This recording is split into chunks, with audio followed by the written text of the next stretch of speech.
4 بندے ایسے ہیں رمضان کریم میں، روزہ رکھنے والے اطمینان سے اس بات کی گرہ باندھ لیں، اللہ کو روزوں میں 4 بندوں کی توبہ پسند نہیں، 4 بندوں کی ادائیں نہیں اچھی لگتی، 4 بندوں کے سجدے قبول نہیں ہوتے، 4 بندوں کی سحری افطاری قبول نہیں ہوتی، چاہے وہ کروڑوں روپیہ بانٹ دیں، اللہ کو وہ پسند نہیں۔ کون؟ ایک اللہ اکبر۔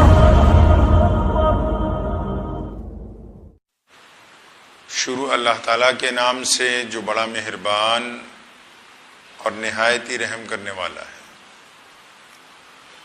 تمام حضرات سورہ فاتحہ اور درود پاک پڑھ لیجئے۔ اعوذ باللہ من الشیطان الرجیم، بسم اللہ الرحمن الرحیم، الحمدللہ رب العالمین الرحمن الرحیم مالک یوم الدین، ایاک نعبد و ایاک نستعین، اہدنا الصراط المستقیم صراط الذین انعمت علیہم غیر المغضوب علیہم ولا الضالین آمین۔ اللہم صلی علی محمد وعلی آل محمد کما صلیت علی ابراہیم وعلی آل ابراہیم انکا حمید مجید۔ اللہم بارک علی محمد وعلی آل محمد کما بارکت علی ابراہیم وعلی آل ابراہیم انکا حمید مجید۔ اس ماہ مقدس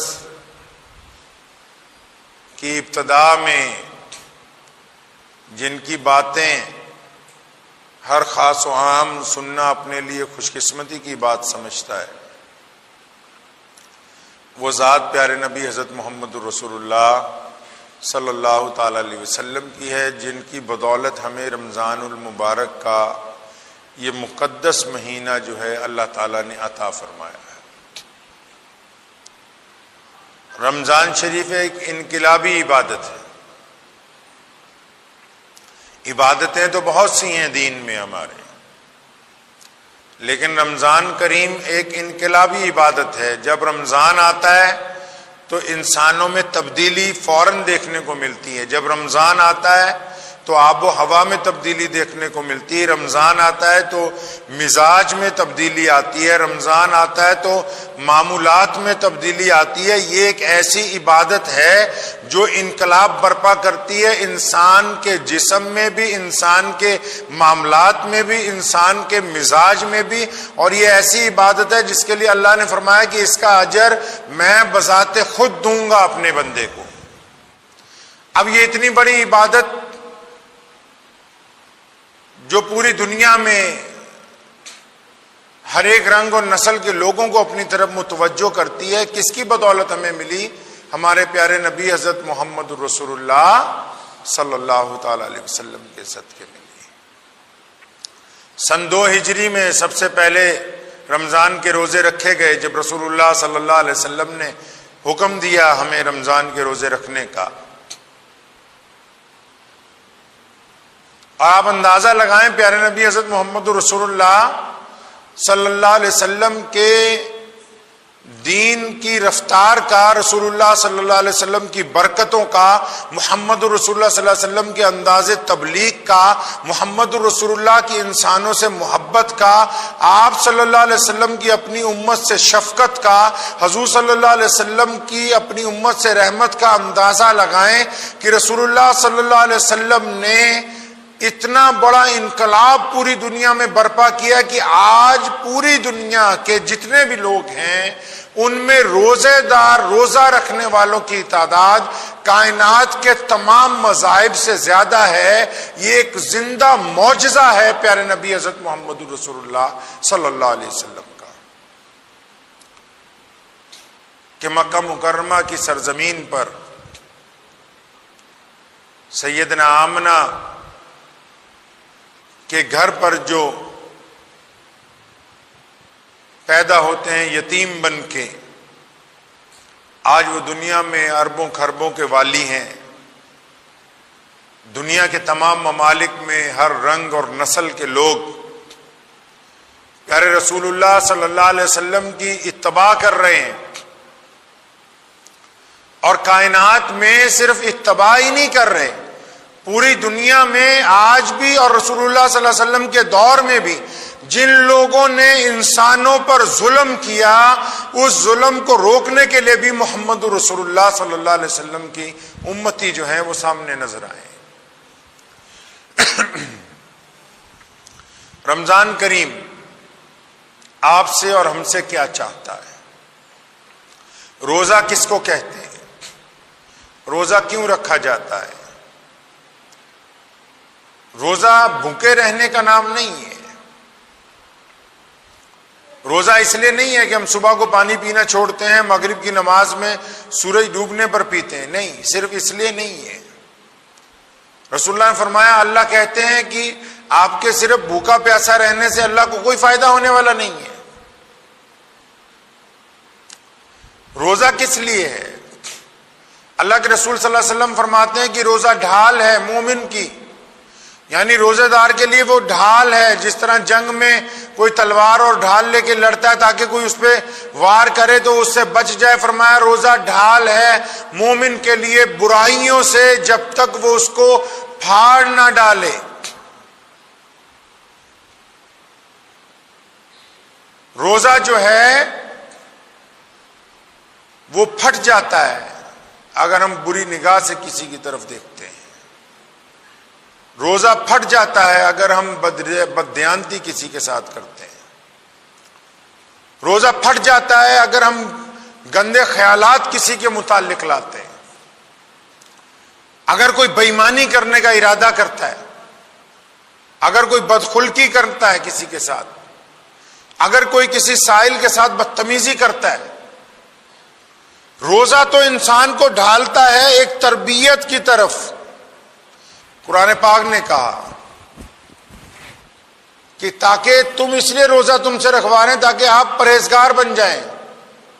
اب پرہیزگار بندہ کیسے بن جائے؟ صرف بھوکا رہنے سے تو آپ پرہیزگار نہیں بن سکتے۔ پرہیزگار بننے کے لیے ضروری ہے کہ یہ جو زبان ہے جو کڑوا بولتی، جو لوگوں کے دلوں کو تکلیف پہنچاتی ہے، اس کو لگام ڈالی جائے، اس کو درست کیا جائے۔ پرہیزگار بننے کے لیے ضروری ہے یہ جو دل اور دماغ میں خیالات پیدا ہوتے ہیں بے ایمانی کرنے کے، بدخلقی کرنے کے، عیاشی کرنے کے، مکاری کرنے کے، لوگوں سے بددیانتی کرنے کے، ان خیالات سے بندہ توبہ کر لے تو متقی بن جائے۔ متقی بندہ تبھی بن سکتا ہے کہ وہ ان تمام عادتوں کو چھوڑتا ہے اللہ کے لیے جو اللہ کو پسند نہیں ہے۔ اللہ کو پسند نہیں ہے وہ بندے جو ان کے بندوں کے ساتھ ظلم کرتے ہوں، اللہ کو وہ پسند نہیں ہے بندے جو دوسرے کا لقمہ حلال کھینچ کے اپنی جیب میں ڈالنا چاہتے ہوں، اللہ کو وہ لوگ پسند نہیں ہیں جو غریب کے ساتھ بدتمیزی سے گفتگو کرتے ہوں، اللہ تعالیٰ کو وہ لوگ پسند نہیں ہیں جو اپنے ماتحتوں کے ساتھ ظلم کرتے ہوں، اللہ کو وہ لوگ پسند نہیں ہیں جو طاقت میں آنے کے بعد اپنی مرضی کے ساتھ انسانوں پر جبر کرنا چاہتے ہوں، اللہ کو وہ لوگ پسند نہیں ہے قطعی طور پر جو غریب کی بیٹی پر بری نگاہ ڈالتے ہوں، اللہ تعالیٰ کو وہ لوگ پسند نہیں ہیں جو اپنے ماں باپ کی اطاعت نہ کرتے ہوں، اللہ کو وہ لوگ پسند نہیں ہیں جو اپنے بھائیوں کے لیے بددیانت ہوں، اللہ کو وہ لوگ پسند نہیں ہیں جو اپنے پڑوسی کے ساتھ ظلم کرتے ہوں، اللہ کو وہ لوگ پسند نہیں ہیں جو ظلم کرنے کا ارادہ رکھتے ہوں۔ اسی لیے اللہ نے کہا کہ ہم روزہ اس لیے رکھوا رہے ہیں تاکہ تم متقی بن جاؤ۔ صحیح احادیث میں آتا ہے کہ 4 لوگوں کی رمضان میں معافی نہیں ہوتی۔ 4 لوگ جو روزہ بھی رکھتے ہیں، یہ 4 لوگ سحری بھی کرتے ہیں، افطار بھی کرتے ہیں، تراویح بھی پڑھتے ہیں، مسجد بھی جاتے ہیں، لیکن ان 4 لوگوں کی مغفرت نہیں ہوتی۔ اب وہ کون سے 4 لوگ ہیں جی؟ کہ رمضان جیسے مہینے میں جن کی مغفرت نہیں ہو رہی، جبکہ رمضان میں تو سب کے لیے معافی کا اعلان کیا گیا ہے، ان کی فائل جب آگے پہنچتی ہے حکم ہوتا ہے کہ ابھی تاریخ ڈال دو، ان کے لیے کوئی فیصلہ نہیں ہے۔ ورنہ روزے دار کا جب مقدمہ پیش ہوتا ہے اللہ فرماتے ہیں کہ ہم نے اس کی روزے کو قبول کیا کیونکہ اس نے روزہ صرف میرے لیے رکھا ہے. لیکن یہ جو 4 لوگ ہیں ان کی توبہ ہی قبول نہیں ہو رہی، ان 4 لوگوں کا روزہ قبول نہیں ہو رہا. کون 4 لوگ ہیں جی؟ احادیث میں آتا ہے کہ پہلا وہ بندہ جو مستقل طور پر شرابی ہو اور شراب سے توبہ نہیں کرتا.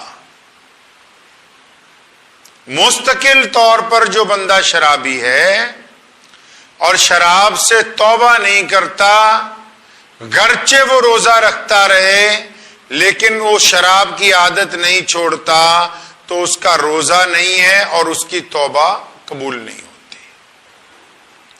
یہ پہلا آدمی ہے ان 4 میں سے. دوسرا بندہ وہ ہے جو ماں باپ کا نافرمان ہے.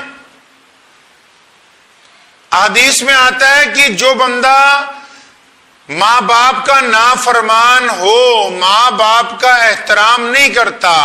نافرمان سے مراد یہ ہے کہ جس بات کی وہ تاکید کرتے ہیں اس پر عمل نہیں کرتا، احترام نہیں کرتا والدین کا، پھر خدمت بھی نہیں کرتا. بہت زیادہ پڑھ لکھ کے بھی کوئی بندہ قابل نہیں بن سکتا جب تک وہ اپنے ماں باپ کا احترام کرنے والا نہ ہو. کوئی مفتی بن جائے، محدث بن جائے، شیخ الحدیث بن جائے، گورنر بن جائے، بادشاہ بن جائے، لیکن اگر وہ اپنے ماں باپ کا احترام نہیں کرتا، اللہ فرماتے ہیں کہ اس کی توبہ بھی قبول نہیں ہے. یہ دنیا کی نظر میں بہت عزت دار نظر آتا ہے، یہ اپنی ماں سے بدتمیزی کرتا ہے، باپ سے بدتمیزی کرتا ہے. اللہ فرماتے ہیں جن نے مرضی روزے رکھدا رہے، جب تک ماں باپ دا احترام نہیں کرتا توبہ قبول نہیں ہے. یہ دوسرا آدمی ہے جس کی رمضان میں توبہ قبول نہیں ہوتی. پہلا شرابی، دوسرا ماں باپ کا نافرمان. قربان جاؤں سونے رسول کہیے صلی اللہ علیہ وسلم پر، کیا باتیں سکھائیں رمضان میں. فرمایا تیسرا وہ ہے جو رشتہ داریاں توڑتا پھرتا ہے.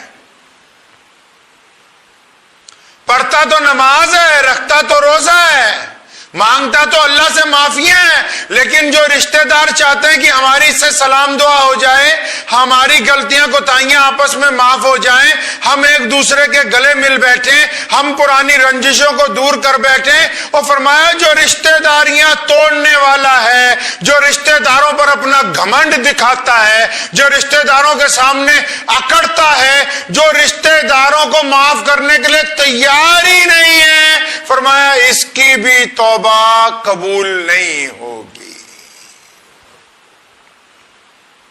کیوں؟ کیونکہ رمضان انقلابی عبادت ہے، یہ دلوں کو جوڑنے کی عبادت ہے، توڑنے کی عبادت نہیں ہے.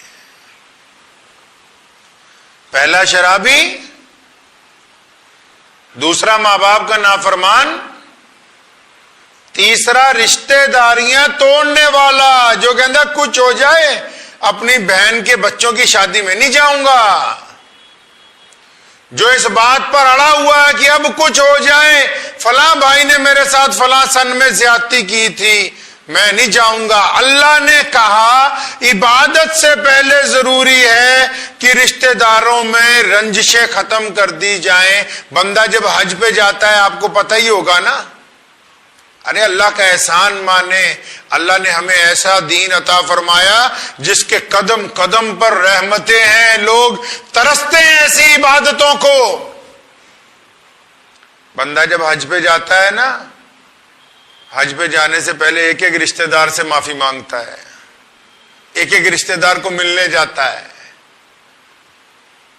اسی طرح رمضان میں حکم آیا ہے کہ رمضان کا مقدس مہینہ ہو اور رشتہ داریاں توڑتا پھرتا ہے، اکڑ دکھاتا ہے، فرمایا جنی عقل ہے اپنے کول رکھ لے، جب تک عقل ختم نہیں ہوتی اللہ تعالیٰ توبہ قبول کرنے کے لیے تیار نہیں ہے۔ چوتھا فرمایا کہ چوتھا بندہ وہ ہے جو دل میں کینہ رکھتا ہے، بغض رکھتا ہے، کینہ رکھتا ہے، بغض رکھتا ہے، کس کے لیے؟ کسی کے لیے بھی، یہی نہیں کہ صرف اپنے مسلمان بھائی کے لیے، کسی کے لیے بھی۔ کینہ بغض کس کو کہتے ہیں آپ سمجھتے ہیں اس کو؟ کینہ بغض کہتے ہیں ایک بندہ اپنے دل میں دماغ میں سازش تیار کرتا ہے دوسرے کے متعلق، چاہے وہ بھائی ہے، چاہے وہ پڑوسی ہے، چاہے وہ دوسرے کوئی مذہب کا ہے، مطلب جس کو جانتا ہے اور اپنے سے زیادہ ترقی کرتے ہوئے دیکھتا ہے، سازش تیار کرتا ہے کہ ایک باری میرے گیڑ چاجوے تینوں گیڑا دوا میں، پھر ارادہ بناتا ہے، دل میں کینہ رکھتا ہے کہ ہاں اگر ایک دفعہ میرا بس چلے تب میں اس کا رگڑا لگا دوں۔